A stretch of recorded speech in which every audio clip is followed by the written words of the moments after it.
रोज phone के ऊपर तेरा मेरा रोड़ा हो जा, गाड़ पात सब पहले तो गोली मार देंगे। ठीक है, कही हुई बात सभी सत्य नहीं है। और एक आदमी, जिस आदमी ने अपने बच्चों तक मार दिया, तो उसकी किस बात का भरोसा किया जा सकता है? देखो, जायज जो व्यवहार है ना, आप देने वालों को भी ये सोचना चाहिए कि इससे वापस भी लेने हैं तो जायज उससे हम ब्याज लेंगे, उसको प्यार प्रेम से, तभी वो कमा के वापस दे सकता है। एक दिहाड़ी मजदूरी करने वाला आदमी से आप मतलब कि ज्यादा इंटरेस्ट, रेट ऑफ इंटरेस्ट पे पैसा दे रहे हो, तो आपकी भी मूर्खता है। वो पैसा लेके या तो भागेगा या मरेगा। HR न्यूज देखने भाई सारे दर्शकों ने विक्रम जांगड़ा की राम राम। 2-3 दिन पहले आपने खूब वायरल मामला देखा है, जिसके अंदर एक पिता है जो कि अपने 3 बच्चों की जान ले हुए है। फिलहाल उसी गांव से जो हमारे साथ में पार्षद साहब जुड़े हैं, एक बार इनसे पूरी की पूरी जानकारी लेंगे कि फिलहाल इस मामले में क्या चल रहा है और इतना बड़ा जो कदम उसने उठा दिया, उसके पीछे कारण क्या हो सका है। पार्षद साहब नमस्कार। नमस्कार जी। यू जो मामला सुनील वाला कांड आपके गांव से संबंधित है, क्या लगा, आपने किस नजर से देख रहे हो कि उस पिता ने जो इतना बड़ा कांड रच दिया, इतना बड़ा जो कदम उठाया, क्या कारण हो सका?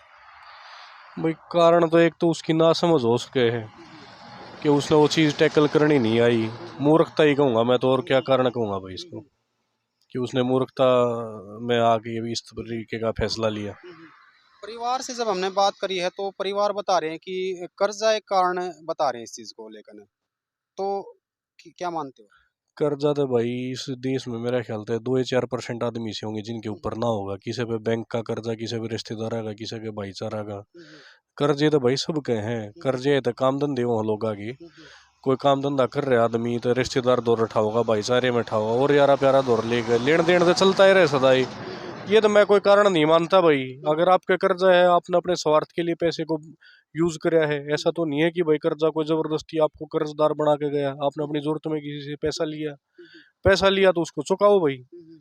ये हो सकता है कि आप उसका जो अगला ब्याज, जो सूदखोर है, वो जो आपसे ब्याज मांग रहा है, उस प्रकार का ब्याज आप ना दे पाओ, तो उसको अपना कम करवा लो, हाथ पांव जोड़ के भाई, राजी बोल के टाइम ले लो। यही हो सकता है, और क्या हो सकता है।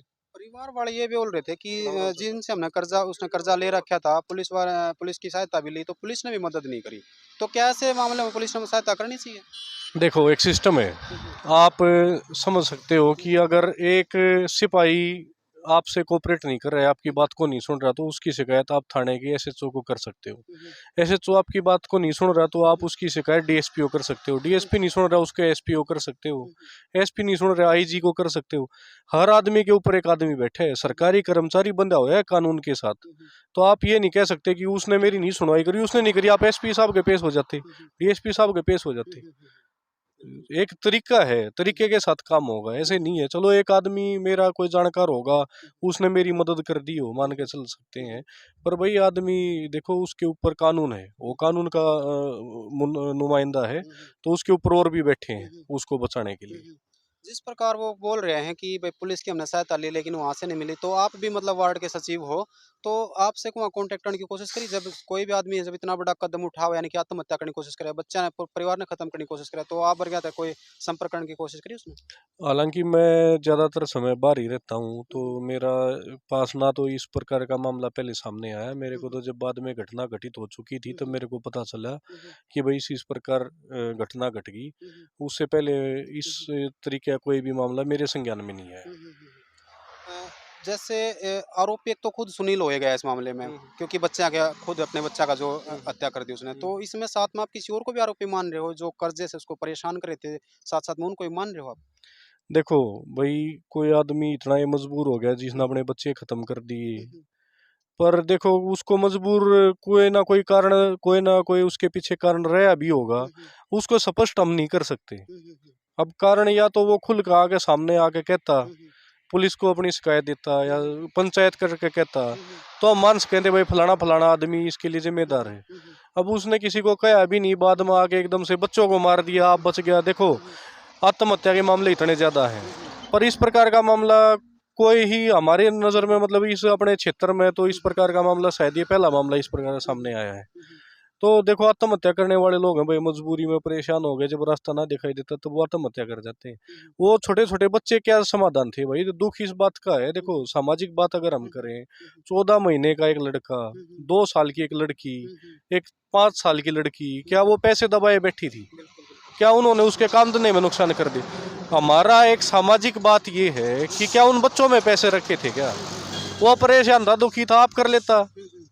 भाई दुनिया कर रही है तो वो परेशान था तो अपनी परेशानी को अपने से निपटाता। उन बच्चों का क्या दोष था? उन बच्चों को क्यों उसने मारा? उसका भाई का कहना है कि जिस टाइम पे वो काम करके वो चला गया था, उसने एक स्टेटस जारी कराया है कि जिस मेनू लिख रखा है कि मैं भी जो आत्महत्या करने जा रहा हूँ और बच्चों को मैंने जहर दे दिया। तो कहीं ना कहीं शायद हो सकता है कि वो भी आत्महत्या करने की कोशिश कर रहा होगा। भाई इस बात का तो या तो पुलिस पुष्टि करे जिन्होंने उसको गिरफ्तार किया है, हम्म, या भाई वो अपने बयान दे। हम्म, हम तो उसके बारे में कुछ नहीं कह सकते। हम्म, कहने को तो लोग हम्म, रोज फोन के ऊपर तेरा मेरा रोड़ा हो जा, गाड़ पात सब कहीं पहले तो गोली मार देंगे। गोली मार देंगे। ठीक है, कही हुई बात सभी सत्य नहीं है। और एक आदमी, जिस आदमी ने अपने बच्चों तक मार दिया, तो उसकी किस बात का भरोसा किया जा सकता है? और भरोसा करने वाला सबसे बड़ा मूर्ख है। बहुत सारे मामले देखे हैं जिसके अंदर इस टाइप के जो सेम इससे जुड़े हैं, जिसमें बच्चे की हत्या करी जावे है और खुद सुसाइड करा जाए, तो दो ही कारण पाए जाए, या तो कर्जा, या पत्नी से परेशान, या फिर परिवार से परेशान। तो इसमें जो पत्नी है वो साफ साफ कह रही है कि मेरा तो किसी उसके पास साथ में कोई झगड़ा है, सब इस प्रकार का है, तो लास्ट में बच गया कर्जा ही बच गया। तो कर्जे को लेकर जब एक इंसान इतना बड़ा कदम उठावे, पूरा परिवार ने खत्म करने की कोशिश करे या खुद आत्महत्या करे, तो क्या कहना चाहोगे? देखो, मामला काफी संवेदनशील है। अपनी प्रतिक्रिया से मैं इस मामले को बिल्कुल भी इसका न्याय न्याय नहीं कर पाऊंगा कि कौन ठीक है या कौन गलत है। कानून अपना काम कर रहे हैं, आरोपियों को गिरफ्तार किया। हमें पता चला है कि उसका 3 दिन का रिमांड है। उसका जो चालान पेश होगा उसमें उसके बयान दर्ज होंगे, जो उससे सवाल पुलिस पूछेगी वो कोर्ट में पेश किए जाएंगे। तभी स्पष्ट हो पाएगा कि सच्चाई क्या थी। अभी कुछ भी कहना एक नासमझी है और नादानी है। मैं तो नहीं कह पाऊंगा इस प्रकार की बात। तो आगे से जब कोई कर्जा लेवे है या कोई कर्जा देवे है, तो उन्होंने इस बारे में सोचना चाहिए। देखो, जायज जो व्यवहार है ना, आप देने वालों को भी ये सोचना चाहिए कि इससे वापस भी लेने हैं तो जायज उससे हम ब्याज लेंगे, उसको प्यार प्रेम से, तभी वो कमा के वापस दे सकता है। एक दिहाड़ी मजदूरी करने वाला आदमी से आप मतलब कि ज्यादा इंटरेस्ट, रेट ऑफ इंटरेस्ट पे पैसा दे रहे हो, तो आपकी भी मूर्खता है। वो पैसा लेके या तो भागेगा या मरेगा, एक ही तो बात है ना। और लेने वालों को भी सोचना चाहिए, उस पैसे को काम धंधे में लगाए, ना कि अपने अयासी या किसी और अपने स्वादों के ऊपर उसको खर्च करें। अनलीगल तरीके से रेट ऑफ इंटरेस्ट लेना कहीं ना कहीं अनलीगल नहीं है? देखो, लीगल और इलीगल जो चीज़ें हैं वो उस हर चीज़ के लिए कानून बना हुआ है। उसके लिए आपके सभी तरीके की गाइडलाइंस तय हैं। उनके अनुरूप काम करने के लिए संस्थाएं बनी हुई हैं। वो अपना काम निरंतर कर भी रही हैं। अगर इस प्रकार की कोई शिकायत है, कोई आपसे इलीगल तरीके से ब्याज वसूल कर रहा है, तो आप उसकी शिकायत करें। अभी परिवार की गांव है या फिर आप हो या फिर किस प्रकार से मदद कर रहे हो? देखो भाई, जो सामाजिक मदद होती है वो तो पूरा गांव साझला दुख हो जाता है। इस प्रकार का जो दुख है भाई, 3 बच्चे किसी घर से इस प्रकार मतलब मृत्यु हो जाती है, तो भाई पूरे गांव में इस बात का दुख है। चाहे गांव के लोग जो गांव से बाहर भी रह रहे हैं, हमारे गवांड के जो लोग हैं, उनके भी दुख आया कि भाई नादानों की क्या गलती थी। और देखो, ये आगे अब एक बच्ची बची है, और तो कोई बच्चा नहीं। 3 बच्चे तो मौत के घाट उतार दिए। एक लड़की बची है भाई, वो अपने ठीक है, उसका मालिक देखेगा, उसको रास्ता देगा भाई। गांव भी किसी प्रकार से सहायता करेगा। आने वाला समय उस बात में बताएगा, क्योंकि अभी तो बच्ची छोटी है। आगे उसकी पढ़ाई का, आगे वो जब शादी के लायक होगी तब पता चलेगा कौन क्या मदद करे। एक खास उसकी पत्नी ने मेरे को बताया कि कोई प्लाट है उसका जो किसी ने कब्जा रखा है, हम्म, कर्जे वाले नहीं। हम्म। तो इस बारे में कुछ सोचा है काम?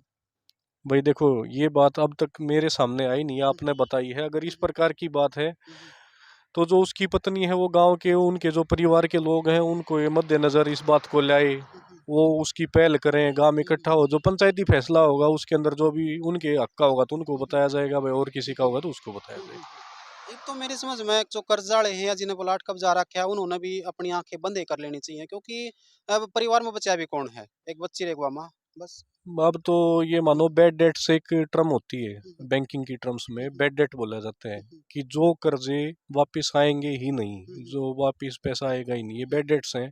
तो इनको तो भाई बैड डेट समझ के इनको छोड़ ही देना चाहिए।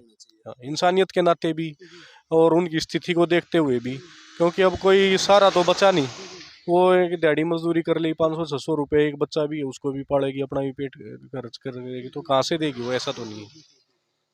बिल्कुल लास्ट में बहुत सारे दर्शक आपको देख रहे हैं, हो सकता है उनमें से कोई एक शामिल ऐसा भी हो जो इस प्रकार का कदम उठाने की सोच रहा हो, कर्जा ले रखा हो, परेशान हो रहा हो, तो क्या मैसेज देना चाहोगे? भाई इस प्रकार का देखो लेन देन सबके हैं और लेन देन के कारण ही काम आगे बढ़ते हैं। ऐसा नहीं है कि भाई किसी का काम बिना लेने देने से हो जाता है। आप सहनशीलता का परिचय दें, समझदारी का परिचय दें। भाई आपके ऊपर कोई ज्यादा प्रेशर कर रहा है तो उसको मनाए भाई, हाथ पैर जोड़ के। किसी भाईचारे की मदद से नहीं मानता भाई, उसकी शिकायत कानून को करे, कानून उसके ऊपर कार्रवाई करेगी। ये मारना मरना, इससे ना तो आपका कोई पैसा माफ हो रहा है भाई, आपका एक गलत मैसेज आ रहा है। मान लो आप खुद भी मर गए किसी के पैसे लेके, सुसाइड नोट में 10 के नाम लिख दिए, होते हैं ऐसे केस, रोज सामने आते हैं। पर ये देखो ना कि उसके बाद क्या उनके बच्चे या उनकी अगली पीढ़ियां वो अपने समाज में वो व्यवहार बना पाती हैं? लोग मतलब ये भी तो दे देंगे ना, इसका भाई बाबू न्यू नाम लिख के मर गया था, गौंती कोई 10 रुपये भी ना दे। तो इस प्रकार के मैसेज खड़े मत करो कि आगे वाली आपकी पीढ़ियां उसके लिए जूझें। कोई भी भाई नादानी में या अनसमझी में इस प्रकार का कोई भी कदम न उठाएं, वही शांति से अपने चीजों का, समस्याओं का हल करें। ऐसे आरोपी को जिन्होंने अपने बच्चों की जान ले ली तो किस प्रकार की सजा होनी चाहिए? भाई 302 का इसमें मामला दर्ज है, 307 और 328 3 धाराओं के तहत मामला दर्ज है। 302 के तहत शायद 20 वर्ष अधिकतम सजा होती है, आजीवन कारावास इसको बोल देते हैं। तो इसको तो भाई जो कानून के मुताबिक सबसे ठोस जो सजा है वही होनी चाहिए। जी। तो भाई पूरी की पूरी वीडियो आपने देख ली है। फिलहाल हमारे साथ में पार्षद साहब जो हैं जुड़े थे और अपने अच्छे विचार आप लोगों के साथ में शेयर करे हैं। आप लोगों के कुछ विचार भी कमेंट के जरिए जरूर बताने हैं। प्रशासन से भी निवेदन है कि इस मामले की बिल्कुल निष्पक्ष जांच करके आरोपी को सख्त से सजा देने का काम करा। धन्यवाद दोस्तों, फिलहाल इस अपडेट में इतना ही। फिर से मिले किसी नए अपडेट के साथ, तब तक के लिए जय हिंद, जय भारत।